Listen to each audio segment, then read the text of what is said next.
Ladies and gentlemen, thank you for standing by. My name is Desiree, and I will be your conference operator today.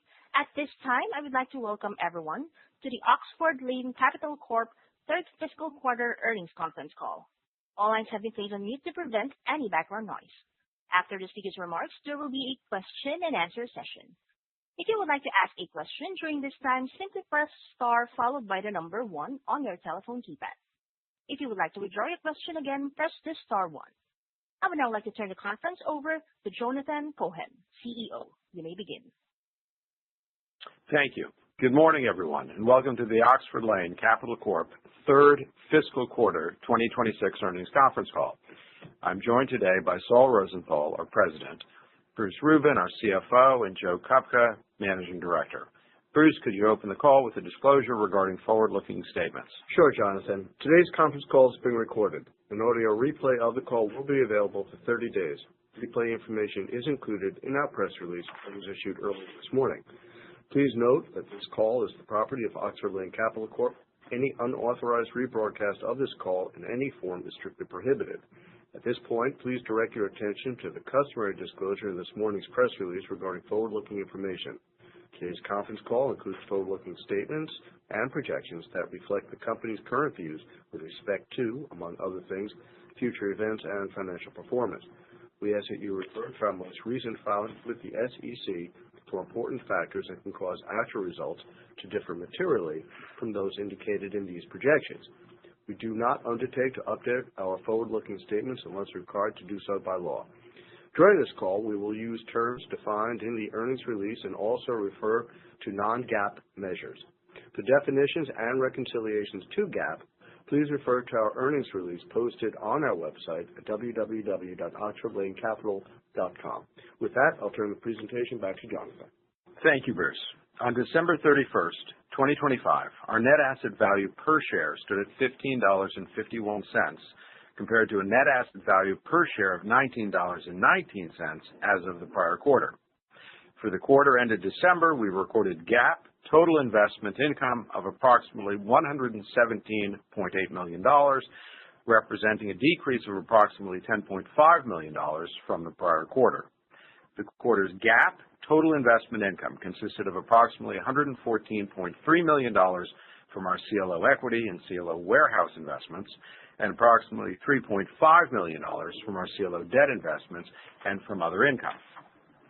Oxford Lane reported GAAP net investment income of approximately $71.8 million, or 74 cents per share, for the quarter ended December, compared to approximately $81.4 million, or 84 cents per share, for the quarter ended September 30th. Our core net investment income was approximately $108.9 million, or $1.12 per share for the quarter ended December, compared with approximately $120 million, or $1.24 per share for the quarter ended September 30th. As of December 31st, we held approximately $263.1 million in newly issued or newly acquired CLO equity investments that had not yet made initial distributions to Oxford Lane.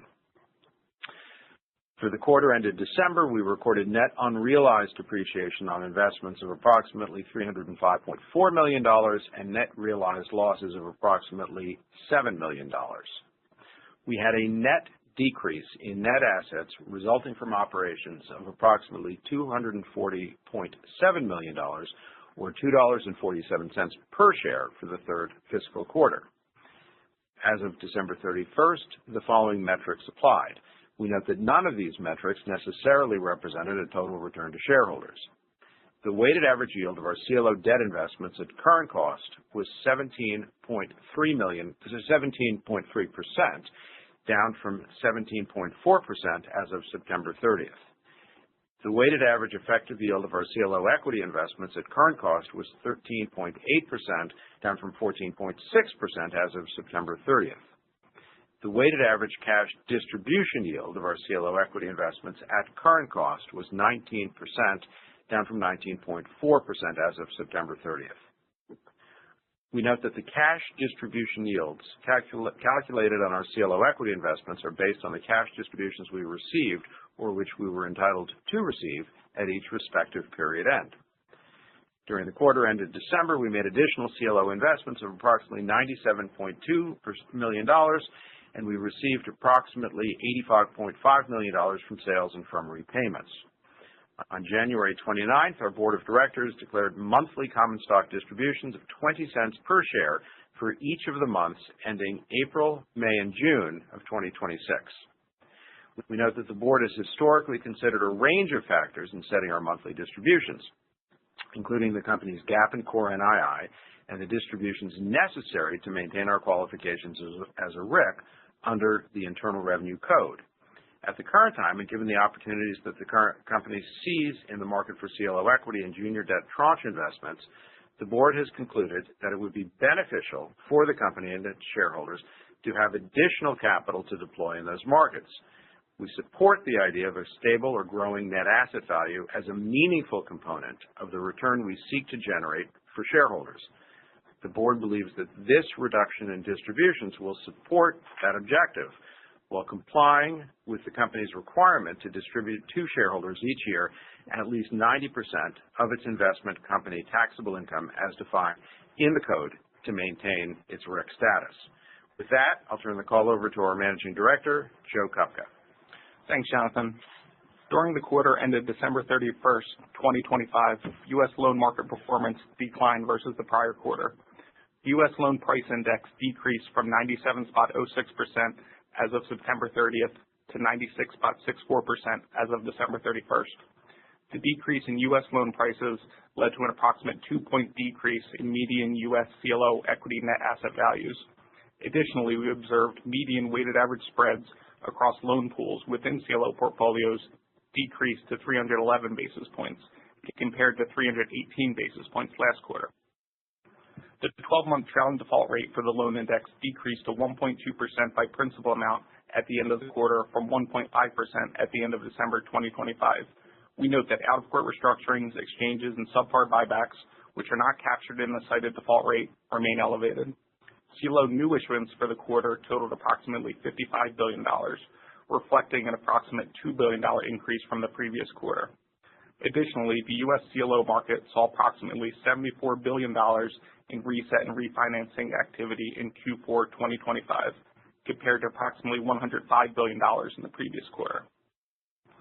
Oxford Lane remained active this quarter, investing over $97 million in CLO equity and warehouses.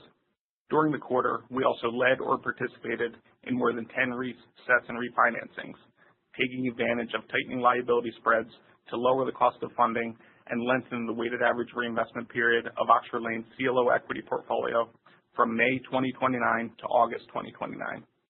We continue to evaluate existing investments for opportunities to improve the economics of our CLO equity positions. Our primary investment strategy during the quarter was to engage in relative value trading and seek to lengthen the weighted average reinvestment period of Oxford Lane's CLO equity portfolio.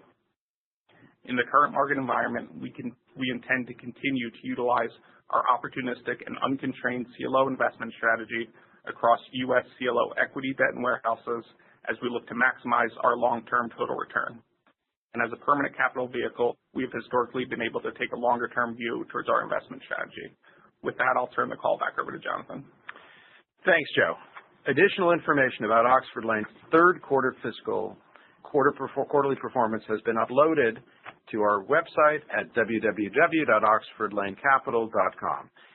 With that, the operator can now open the call for any questions. Thank you. We will now begin the question and answer session. If you have dialed in and would like to ask a question, please press star 1 on your telephone keypad to raise your hand and join the queue. If you would like to withdraw your question, simply press star 1 again. If you are called upon to ask your question and are listening via speakerphone in your device, please pick up your handset to ensure that your phone is not on mute when asking your question. Again, press star 1 to join the queue.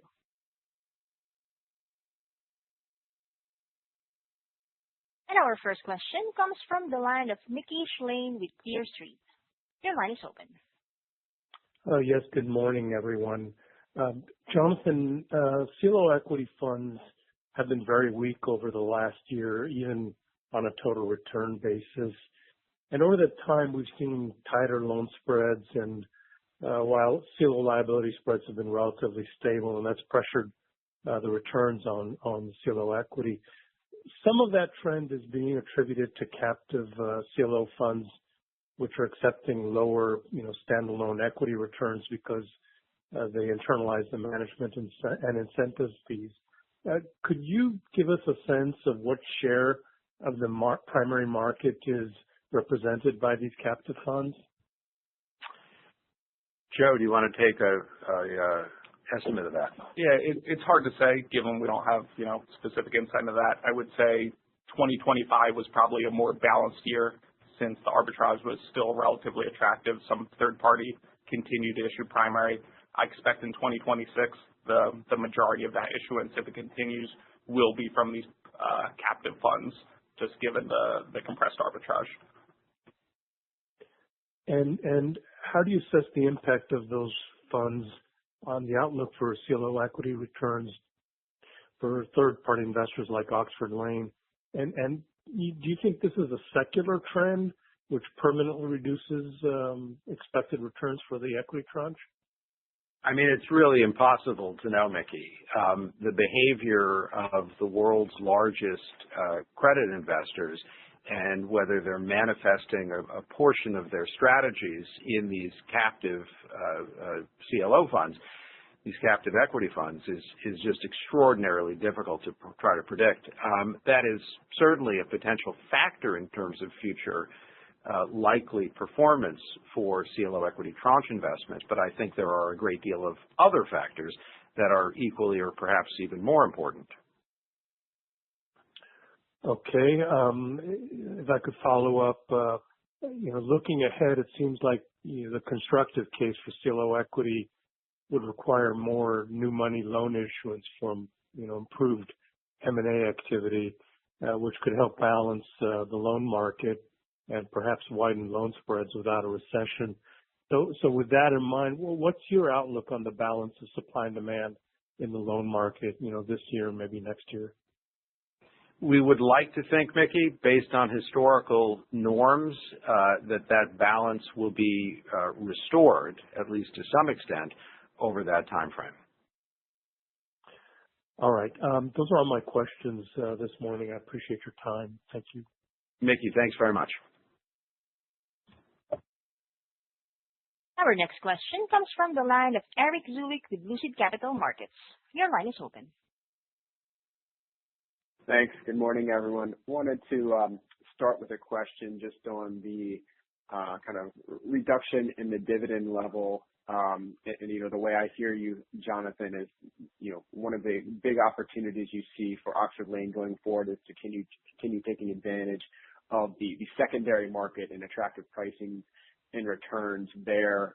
And that's one of the driving factors for the magnitude of the dividend cut, and not so much your view into where the earnings power of the fund is going. Is that correct? It's an interesting question, Eric, because we have never adhered to the dictum that we need to focus solely on the primary market or solely on the secondary market. For the last 15 years or so, we've had the flexibility, the investment flexibility, to vacillate between those two opportunity sets. And at the moment, we are seeing what we consider to be generally strong opportunities in the secondary market for a host of reasons, many of which are related to what may be a fundamental supply-demand imbalance in the secondary market on a flow of funds basis. But to answer your question, the answer is we see probably more opportunities in the secondary than in the primary market. And given that we believe we are one of the world's largest market participants in the secondary market, we are trying to position ourselves to take advantage of those. Thanks. And just a bit of a follow-up on that one, the opportunities that you're seeing in the secondary market, I would assume opportunities buying things at discounts that if they perform well would have a pull to par effect, which would kind of help in terms of your goal of supporting the NIM and the NAV and potentially funding that as well. Is that right? Yeah, Eric, I think that's definitely one of the profiles we're focusing on. Previously, in times of more benign environments, you see a healthy premium to NAV based on trading levels. In this environment, with the arbitrage at or near historic tights, you see that NAV compress or sometimes even flip. So the optionality, you really see that optionality in terms of capturing that NAV, whether that's through reset plays or just liquidation of the CLO. So yeah, there's definitely potential to support the NAV with those profiles. And then for my next question, I haven't fully gone through and fine-tuned my forward estimates, but just kind of quick back to the calculations. Would suggest that the earnings power of the fund is still, in excess of the new distribution level that you've disclosed. So is there potential then for a special dividend at some point, over the next year or so? And if so, would that be on a calendar year or based on your fiscal year, which ends, March of each year? How would you think about that? We think about that, Eric, principally in terms of maintaining compliance with the RIC test under the code, under the tax code. So to the extent necessary, or to the extent that we want or need to reflect the earnings level of the fund in the distributions, yes, it is certainly possible that we declare a special dividend or modify the existing rate of distribution to comport with those fundamentals. Got it. And timing on that, when you do your test, is it calendar year or is it based on your fiscal year reporting? I can't recall how that's done.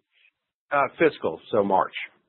Fiscal. Got it. Thanks. And last one for me, either Jonathan or Joe, if you could just kind of frame the current opportunity for resets and refis in your portfolio and how that could potentially support cash flow going forward. Yeah, this year should be a very active year in terms of resets and refis for us. This past year, 2025, was also very active. We participated or led about 70 resets or refinancings.